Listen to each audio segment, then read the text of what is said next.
Students, so today we will discuss chapter number 3 on the trail of the earliest people. ठीक है, जो हमारी अर्थ का एग्जिस्टेंस है बेटा वो 5 बिलियन ईयर अगो का है. जियोलॉजिस्ट बहुत सारी एक्टिविटी परफॉर्म करते रहते हैं, तो according to their activity the life of earth is about 5 billion year ago. ठीक है, but life on earth in the form of plant and animal appeared much later, बहुत बाद में आई है. ठीक है, तो बेटा अर्थ तो बहुत पुरानी है पर उसके ऊपर लाइफ बहुत बाद में आई. ठीक है, the earliest man come about 2 million ago.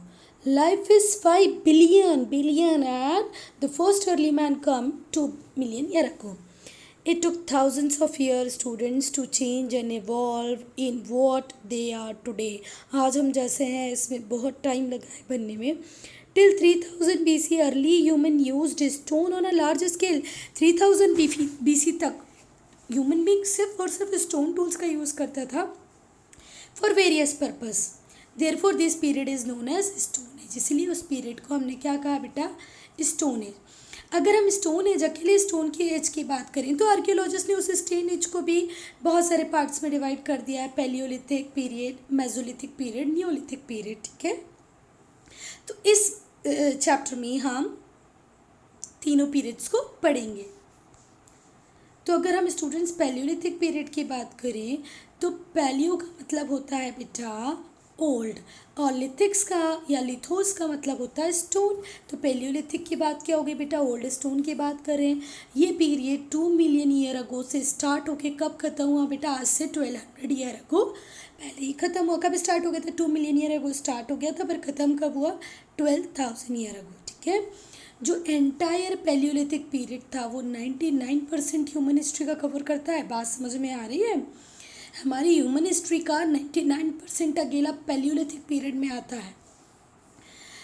Long stretch of time is divided into lower, middle और अपर पैलियोलिथिक पीरियड. ठीक है, लोअर पैलियोलिथिक, मिडिल और अपर पैलियोलिथिक. अब अगर हम अर्लीस्ट पीपल की बात करें बेटा तो ये क्यों मूव करते थे, सो दस वेरियस पर्पस, बहुत सारे पर्पसेस के लिए वो मूव करते होंगे. जैसे the people of this period were hunter and gatherer.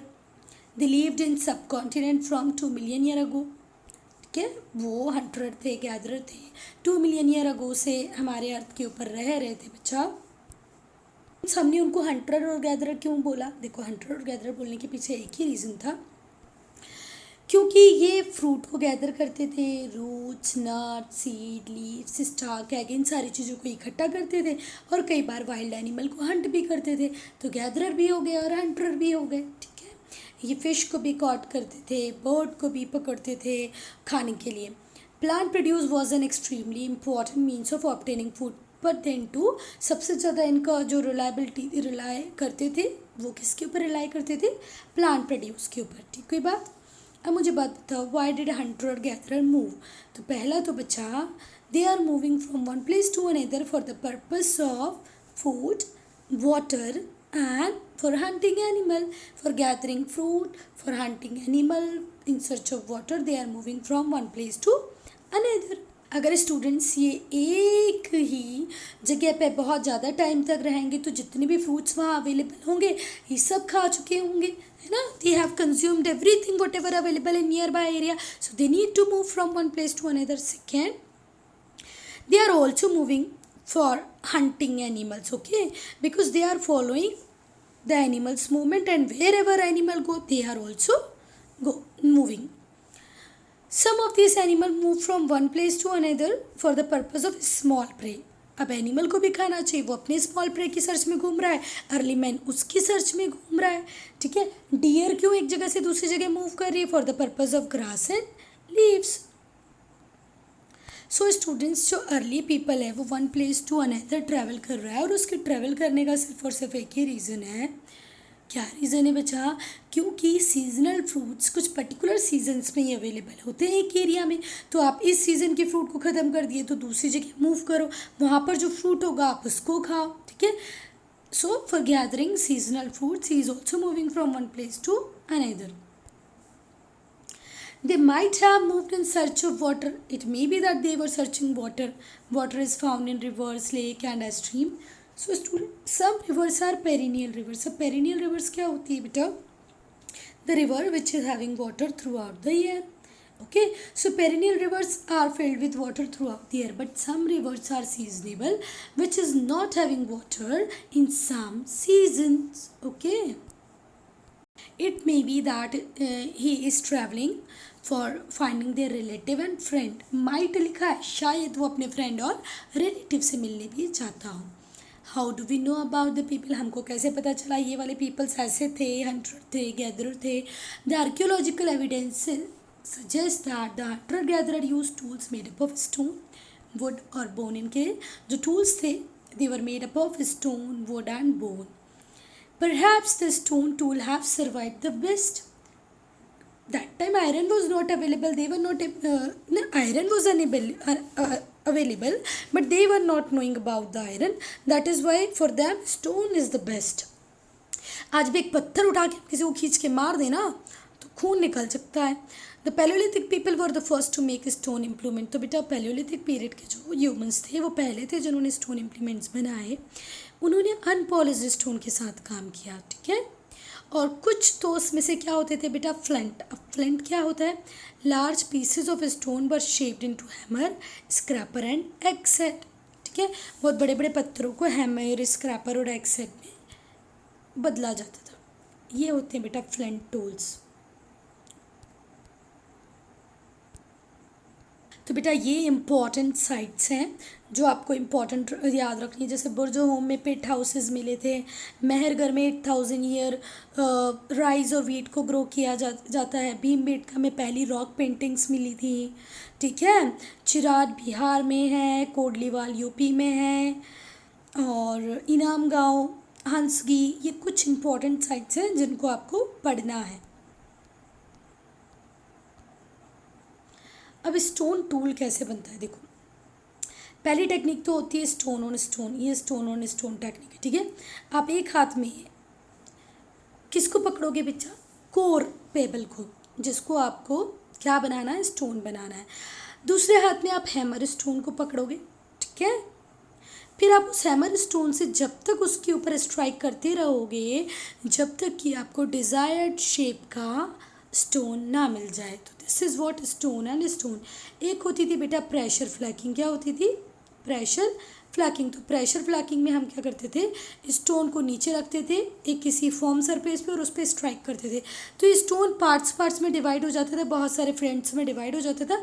उसमें से कुछ फ्लोन्स जो बहुत ही शार्प होती थी. ठीक है. तो वो फ्लैक्स का यूज़ करके आप प्रेशर फ्लैकिंग टेक्निक से स्टोन टूल बना सकते थे. ये सबसे पहले अर्ली मैन यूज़ करते थे. फिर उसके बाद उन्होंने इनको यूज़ करना चालू किया. ये सी में है, इनको आज उसके बाद में यूज़ किया. पहले ए, फिर उनको थोड़ा सा ज्ञान आया, थोड़ा सा इनको नुकीला बना लो, फिर बी, फिर सी, फिर डी 10,000 ईयर अगो. और ये जो ई सेक्शन है ये नेचुरल पेबल है. आप रिवर्स वगैरह के पास जाओगे तो ये नेचुरली आपको अवेल हो जाएंगे. ठीक है. बेटा ये इतना क्यों परेशान हो रहे हैं? क्यों stone on stone and why pressure on flaking? Why? So because they required stone tools for chopping fruit, roots, meat, bones, animal skins, etc. Some tools like spear arrows were also used in hunting. They might have been attached with the handle of bone or wood और bone के handle में attach करके उसको arrow और spear बना दिया जाता होगा. Some tools used to chop wood, firewood बनाने के लिए, बड़ी बड़ी लकड़ियों को जलाने के लिए छोटी छोटी लकड़ी में कन्वर्ट करते थे. तो उसमें भी स्टोन टूल की रिक्वायरमेंट आती थी. Stone tool might have also be use for digging, for getting edible roots. Edible roots नीचे होंगी तो आपको क्या करना पड़ेगा? डिग. तो भी आपको स्टोन टूल की रिक्वायरमेंट आएगी. This tools were also use for stitching clothes. Animal skin से जो क्लॉथ बनता था उसको स्टिच करने में भी ये टूल्स का हेल्प होता था. अब बेटा फैक्ट्री साइट किसको बोलते हैं? जहाँ पर अर्ली पीपल रहते नहीं थे. क्यों जाते थे उस प्लेस पे? For making tools. उसको क्या बोलते थे बेटा? Factory site. दूसरा फैक्ट्री कम हैबिटेशन साइट होती थी. वो साइट्स होती है जहाँ स्टोन्स भी अवेलेबल हैं, वाटर भी अवेलेबल है. तो अर्ली ह्यूमन बीइंग यहीं पर रहता था और यहीं पर टूल्स बनाता था. Next topic is finding about fire. तो जो ग्रेटेस्ट अचीवमेंट है बेटा अर्ली ह्यूमन का वो है डिस्कवरी ऑफ फायर। ठीक है, in the course of time people discovered that striking, धीरे से उनको पता चला कि जब दो पत्थरों को स्ट्राइक करोगे, टू स्टोन्स को स्ट्राइक करोगे तो क्या बन जाएगी, फायर। ये हुआ एक्सीडेंशियल था बट बहुत इंपॉर्टेंट था for that particular age. Perhaps two stones were stuck together while shaping a tool which fell on dry leaves and caused fire. ऐसे हुआ होगा बेटा कि वो जब प्रेशर फ्लैकिंग या स्टोन ऑन स्टोन टूल को से किसी टूल को बना रहे होंगे तो उसमें आगे चिंगारी आ गई होगी, मतलब फायर आ गई होगी, फिर वो ड्राई लीव्स पे गिरा होगा तो वहाँ फायर बन गई होगी। इट मे बी, ऐसे शायद हुआ होगा। तो बेटा जो करनूल कैव्स हैं वहाँ पर आपको क्या मिले हैं, ट्रेसेस ऑफ ऐश। ऐश क्या होती है बेटा, राख, मतलब किसी भी चीज़ को जल जाने के बाद जो वेस्ट बचता है उसको हम ऐशेस बोलते हैं। वो कहाँ मिले हैं, करनूल कैव्स में। अब फायर का यूज़ क्यों करते थे बेटा, वो तब तो लाइट होती नहीं थी, तो डार्क प्लेसेस पे लाइट प्रोवाइड करने के लिए फायर का यूज़ करते थे, अपने आप को वार्म रखने के लिए फायर का यूज़ करते थे, वाइल्ड एनिमल को स्केयर अवे करने के लिए भी फायर का यूज़ करते थे, और अपने मीट को कुक करने के लिए भी, उसको टेस्ट या डिलीशियस बनाने के लिए भी वो फायर का यूज़ करते थे। उसको वाइल्ड एनिमल के अगेंस्ट में प्रोटेक्शन के लिए वेपन की तरह भी यूज़ करते थे।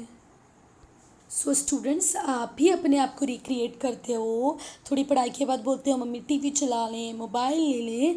In the same way early people is also doing recreation activities like rock painting. Okay, the primitive people were great artists. They generally painted on the walls of cave. cave की वॉलों को उन्होंने paint किया है, जो अपने आसपास वो देखते थे वही बना देते थे। तो उन पेंटिंग्स में उन्होंने क्या बनाया है, हंटिंग के सीन बनाए हैं, एनिमल्स बनाए हैं। They show animal chase, specially big animal. See in the paintings you can see one person is chasing away the animals. They have used charcoal, mineral, stone and natural colour for painting. Okay, charcoal, कोयला, minerals, stone, natural colours को use किया है for colouring. They probably painted to express their feeling. It may be वो अपनी feeling को express करने के लिए बना रहे हो। और सम पीपल वर लाइक कि आप जो पेंट करोगे वैसे ही आपकी रियल लाइफ में हो जाएगा, that is why they started painting. उनकी जो पेंटिंग है बेटा बहुत एक्यूरेसी और बहुत स्किल से बनाई गई है। मध्य प्रदेश और सदर्न उत्तर प्रदेश में आपको ये पेंटिंग देखने को मिल जाएगी।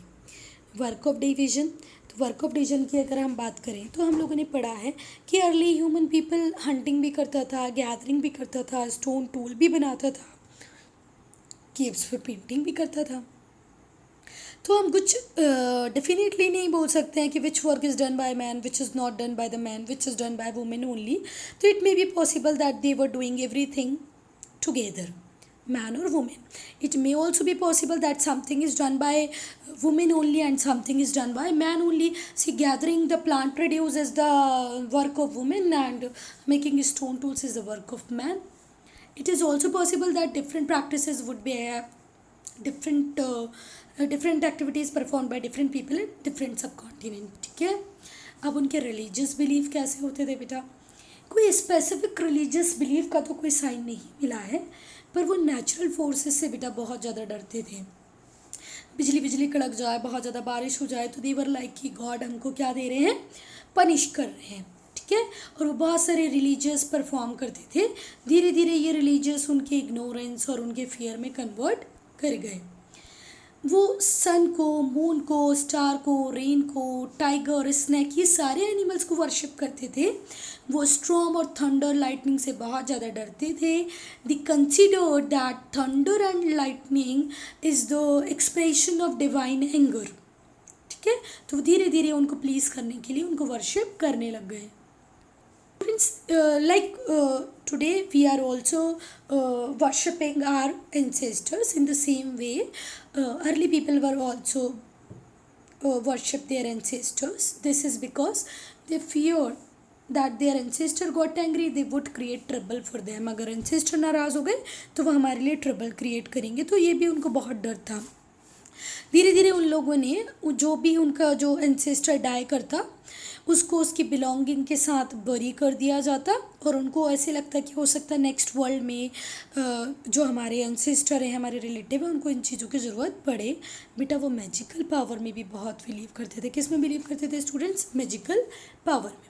ठीक है, अब हम देखेंगे बेटा जो मिज़ोलिथिक पीरियड है या जो मिडिल स्टोन एज है, किसको देखेंगे? मिज़ोलिथिक पीरियड और मिडिल स्टोन एज। ये पीरियड कब से स्टार्ट हुआ स्टूडेंट्स? 12,000 ईयर से स्टार्ट होके कब ख़त्म हो गया? 10,000 ईयर अगो पे ख़त्म हो गया। एनवायरमेंटल चेंज, सडनली एनवायरनमेंट में एक ऐसा चेंज आया कि बहुत सारे ग्रासलैंड डेवलप हो गए, रिलेटिवली वार्म कंडीशंस आ गई।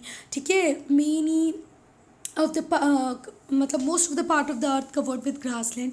अगर बेटा ग्रासलैंड ज़्यादा होंगे तो ग्रास ईटर्स कैसे होंगे? कम होंगे कि ज़्यादा? ऑब्वियसली बात है ज़्यादा। डियर, एंटीलोप, गोट, शिप, इनका नंबर बहुत ज़्यादा बढ़ गया। फिर धीरे से हमने डोमेस्टिकेशन स्टार्ट कर दिया। जब हंटिंग के टाइम पे early people were following the animals, in that particular time they started learning about their food habits, their breeding season. Gradually people started herding and rearing of animals. Okay, idea about growing crops. Due to environmental changes, several green-bearing grasses such as wheat, barley, rice grew naturally in different part of the subcontinent. क्योंकि environment में जो change हुआ उससे बेटा wheat, barley, rice ये भी एक example है ग्रास का, ये ग्रो करने लगे। तो probably people ने क्या किया? इन लोगों को कलेक्ट करना स्टार्ट किया। Then they gradually learned how to grow them, how to ripe them, है ना। जब कब ये पक जाएंगी, राइप तो हम कर नहीं सकते, कब ये पक जाएंगी, कैसे हम इनको ग्रो कर सकते हैं। With the course of time he has learned about the systematic way of growing crop. फिर एडवांस्ड स्टोन टूल्स है। क्या है बेटा? Advanced stone tools. और ये एडवांस्ड स्टोन टूल्स को हमने क्या बोला? माइक्रोलिथ्स। अब माइक्रोलिथ्स क्या होते हैं बेटा? माइक्रो मतलब होता है छोटा, लिथ्स मतलब पत्थर। ये जो स्टोन्स थे छोटे छोटे थे।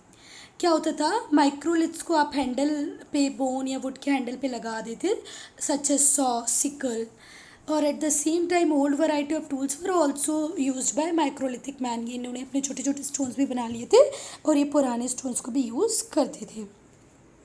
अब नियोलिथिक पीरियड क्या था students? The period from about 10,000 year ago to 4,000, 10,000 साल पहले से चालू हुआ और 4,000 ईयर पहले ख़त्म हुआ। इस पीरियड को हम नियोलिथिक पीरियड बोलते हैं। हम नेक्स्ट चैप्टर में इस पीरियड को पढ़ेंगे। नियोलिथिक टूल्स देखो बहुत ज़्यादा मास्टरी आ गई इस टाइम में। किसको? अर्ली पीपल को। किसको बच्चा? अर्ली ह्यूमन बीइंग को। भीमबेटका, भीमबेटका कहाँ पर है बच्चा? मध्य प्रदेश में। कहाँ पर है? मध्य प्रदेश में। और भोपाल से 45 किलोमीटर दूर है। यहाँ पर आपको ओल्डेस्ट रॉक मिलेगी इंडियन सब कॉन्टिनेंट की। जब एग्जावेशन जब यहाँ पर स्टार्ट हुए तो यहाँ पर बहुत सारे आर्टिफैक्ट्स मिले, रॉक पेंटिंग्स मिली, एविडेंसेस मिले कि यहाँ पर कंटिन्यूस सेटलमेंट रहे हैं।